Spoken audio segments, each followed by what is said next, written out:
जीवित वाहन भगवान की। आज मैं जीवित पुतिका वध के बारे में चर्चा करने जा रहा हूँ, जिसको जितिया के नाम से भी जाना जाता है। यह वध भारत में उत्तर प्रदेश, बिहार, झारखंड और बंगाल में, साथ ही पड़ोसी देश नेपाल में भी बड़े श्रद्धापूर्वक मनाया जाता है। इस व्रत में महिलाएं अपने संतान की लंबी आयु के लिए, सुख शांति के लिए करती है।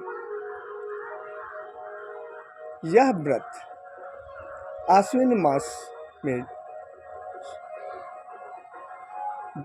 कृष्ण पक्ष के दौरान होता है। सप्तमी को प्रारंभ होता है, नवमी को समाप्त होता है। छठ व्रत के जैसे ही इसमें पहला दिन नहाय खाए होता है, दूसरा दिन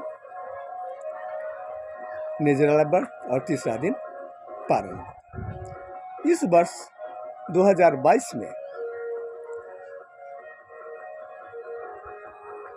नहाय खाए 16 सितंबर 2022 को होगा, 17 को निर्जला व्रत और 18 को पारण होगा।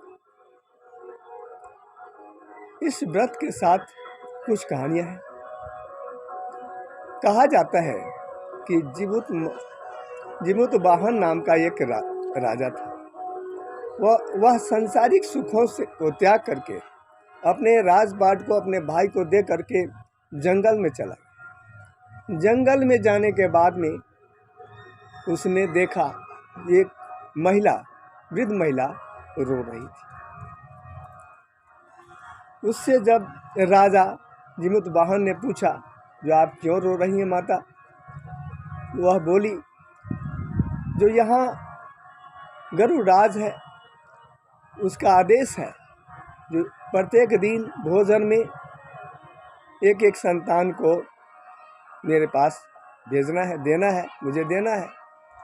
आज मेरे संतान की, पुत्र की बारी है।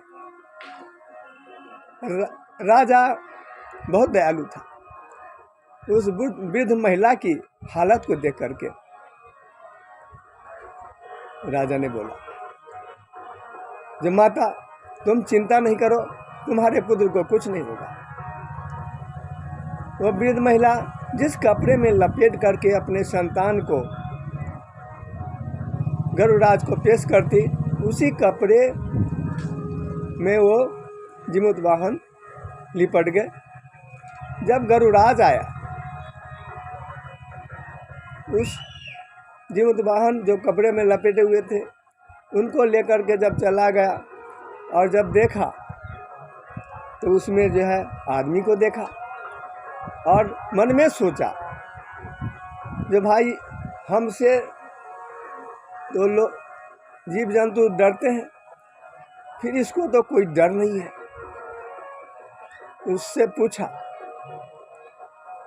गरुड़राज ने राजा से पूछा, तुम कौन हो? इस पर राजा ने कहा कि मैं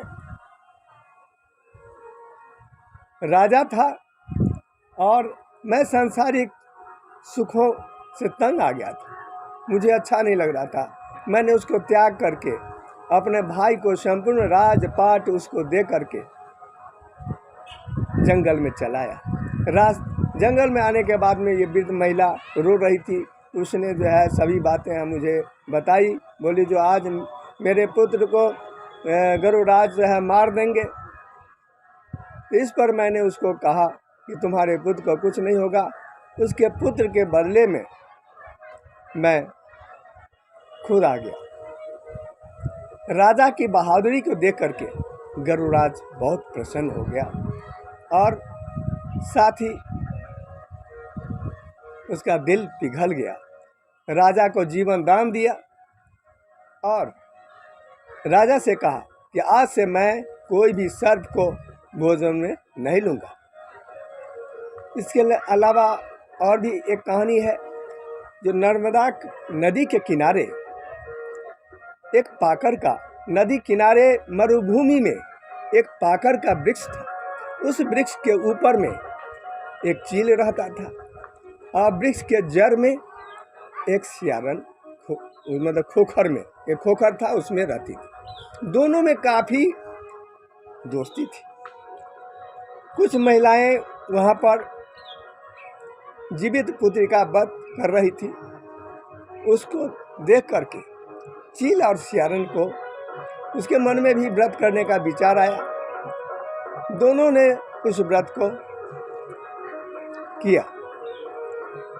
वहीं बगल में किसी व्यापारी का देहांत हो गया था, तो वहीं उस पाकड़ के वृक्ष के आसपास में उसे ला करके जला दिया गया। रात्रि के समय आंधी तूफान आया और सियारन को बहुत भूख लग गई। वो तड़प रही थी, भूख से व्याकुल हो गई थी। तब उस व्यापारी के लाश को नोच नोच करके वह खाने लगी। इस पर उसका सियारिन का व्रत टूट गया, चील का व्रत संपन्न हो गया। फिर दोनों का अगले जन्म में एक ब्राह्मण के यहाँ बहन के रूप में जन्म हुआ। चील का नाम अगले जन्म में शीलावती और सियारिन का नाम कपूरावती रखा गया। दोनों जब बड़ी हो गई तो शीलावती की शादी बुद्धिसेन से कर दिया गया और जो साधारण परिवार का था, और कपूरावती की शादी मलकेतु राजा से कर दिया गया। मलाइकेतु राजा से कर दिया गया। कुछ दिन बीतने के बाद में शीलावती को संतान जन्म लिया, वो भी पुत्र। फिर धीरे धीरे उसके जो है 7 पुत्र जन्म ले लिए। लेकिन कपूरावती को जितने भी संतान जन्म लिए सभी मरते गए। इस पर वह बहुत दुखी रहा करती थी। शीलावती के सभी संतान जब बड़े हो गए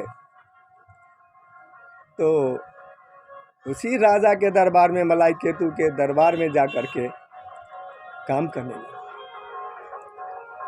अपने बहन के 7 संतान को देख करके कपूरावती को जलन होने लगी। उसने राजा से कह करके 7 लड़के को जो है सिर कटवा दिया और उस सिर को एक बर्तन में रख के कपड़े से लपेट कर अपनी बहन शीलावती के यहाँ भिजवा दिया और लाश को जंगल में फेंक दिया। इस पर जिमुतवाहन भगवान मिट्टी से उसका सिर बना करके धर में जोड़ दिए और उसमें प्राण दे दिए। इस पर सभी शीलावती के संतान जीवित हो गए। जीवित होकर के अपने घर वापस लौट गए। जितने भी सिर काट करके कपूरावती ने भेजवाई थी वहाँ अपने बहन के यहाँ, वो सभी फल बन गए। कपूरावती इस प्रतीक्षा में इंतजार में थी जो कब मेरे बहन के यहाँ से संवाद आए कि मेरा संतान मर गया, उसे मार दिया गया।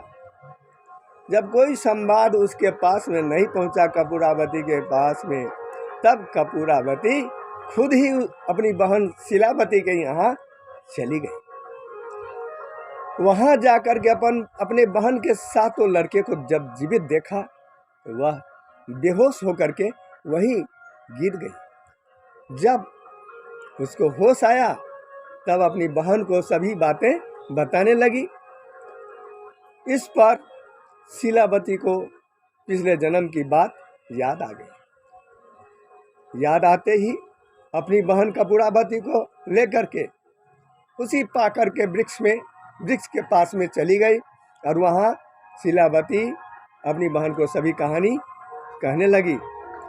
कहानी सुनने के बाद उसके बाद क्या वहीं पर उस कपूरावती का देहांत हो गया और राजा मलाइकेतु तो जब पता लगा तो वहीं पर उसका दाह संस्कार कर दिया। जिमुतवाहन की कृपा से ही उस शीलावती के 7 पुत्र जीवित हो गए। इसीलिए यह जो है सो व्रत किया जाता है, मतलब पुत्र को पुनः जो है जीवित कर दिया गया, भगवान जीवित कर दिए, इसीलिए इसका नाम जीवित पुत्र का व्रत रखा गया। इसके साथ और भी एक कहानी है।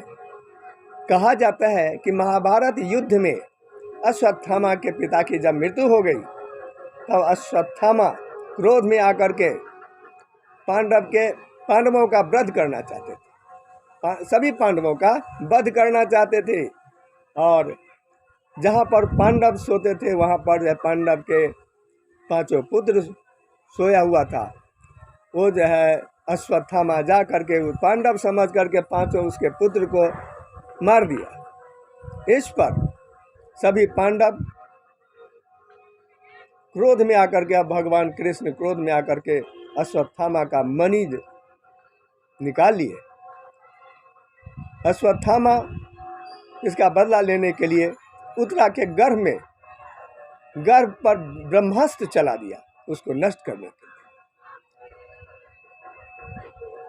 उस गर्भ को बचाना जरूरी था। ब्रह्मास्त्र चलाने के बाद भगवान श्री कृष्ण उस नष्ट हुए गर्भ को पुनः जीवित कर दिए, जिसके जन्मने के बाद वही परीक्षित कहलाए। दोस्तों, कोई भी व्रत सच्चे मन से यदि किया जाता है तो ईश्वर अवश्य सभी मनोकामनाएं पूरी करते हैं। हमें एक दूसरे से प्यार करना चाहिए, प्रेम से रहना चाहिए, किसी का बुरा नहीं करना चाहिए, धर्म के मार्ग पर चलना चाहिए, एक दूसरे को सहयोग करना चाहिए। तभी हम परमात्मा तक पहुंच सकते हैं। धन्यवाद।